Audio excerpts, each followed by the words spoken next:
हमारे बीच में उपस्थित अभी मौजूदा जिला कांग्रेस कमेटी के समस्त अध्यक्षगण और समस्त साथियों, बहुत बहुत सम्मानित सभी यहाँ पर उपस्थित पार्टी के कार्यकर्ता पदाधिकारी साथियों, आप सबको जय जगत। मैं आप सबका बहुत बहुत धन्यवाद करती हूँ, बहुत बहुत स्वागत करती हूँ कि आपने मुझे अपने बीच में बात रखने का मौका दिया और आपने जो पिछले 1 साल में काम हुआ है उसके बारे में काफ़ी साथियों ने यहाँ पर अपनी बात रखी।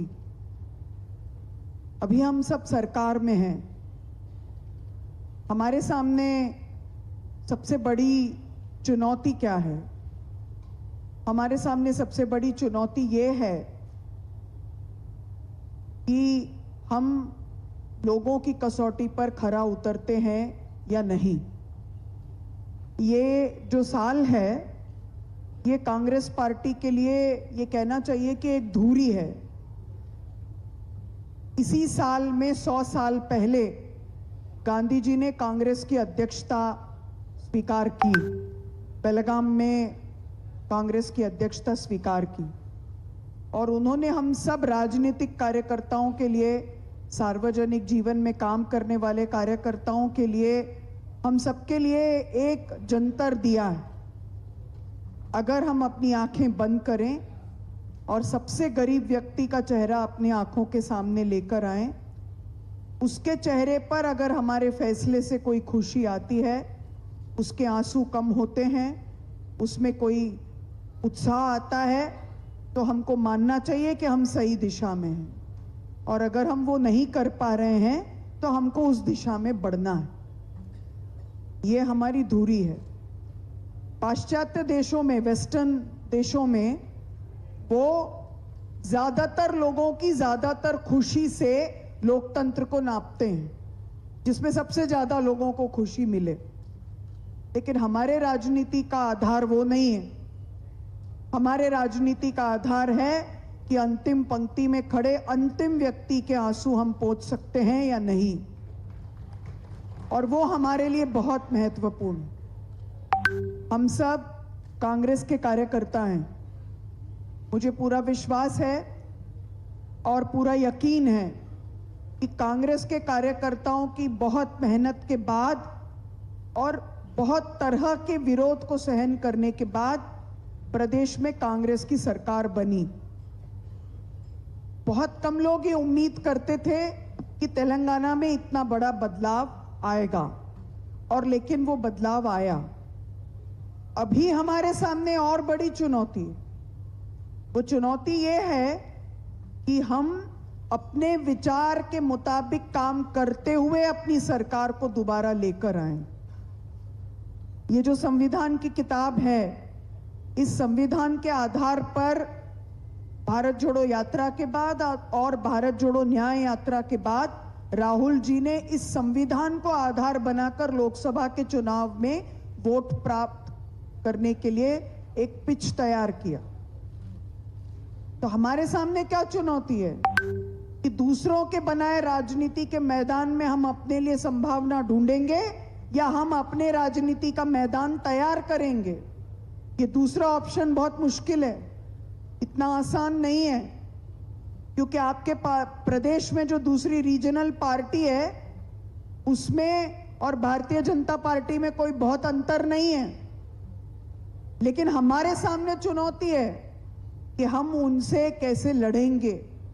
उनके जैसा दिखते हुए हम उनसे कभी मुकाबला नहीं कर सकते। हम उनसे एक ही सूरत में मुकाबला कर सकते हैं कि हम अपनी राजनीति के लिए मैदान तैयार करें, और वो काम हम सबको मिलकर करना है, इस कमरे को मिलकर करना है।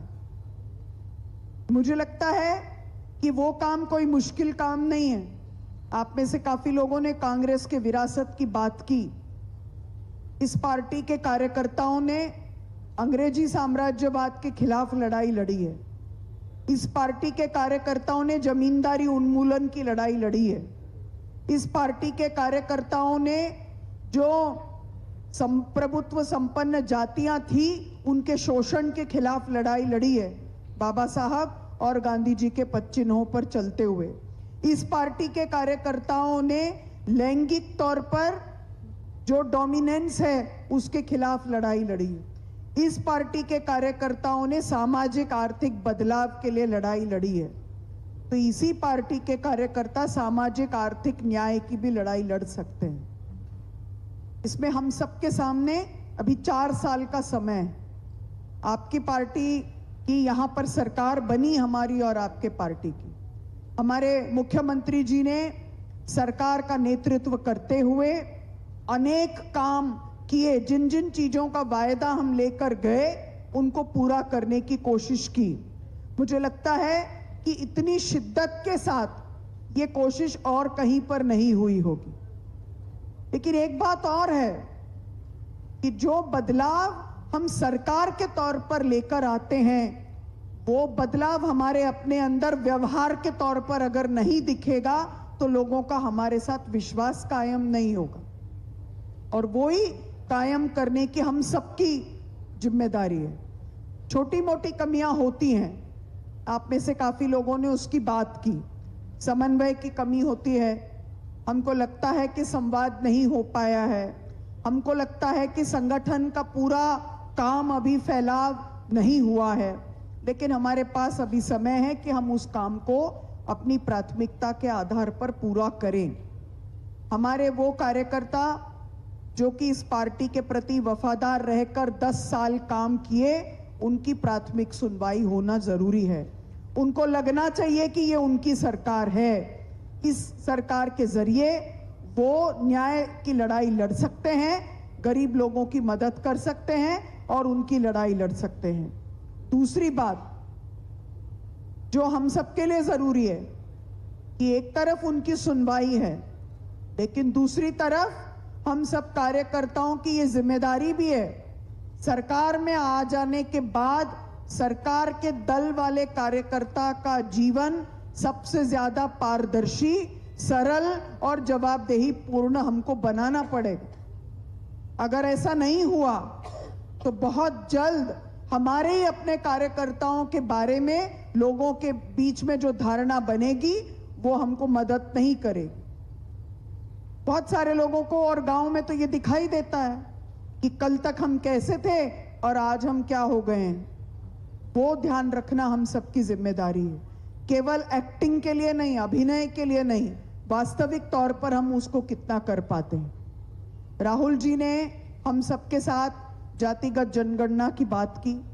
मुझे ये कहते हुए बहुत खुशी महसूस होती है। सबसे अच्छा काम पूरे देश में अगर कहीं जातिगत जनगणना में हुआ तो वो तेलंगाना राज्य में हुआ।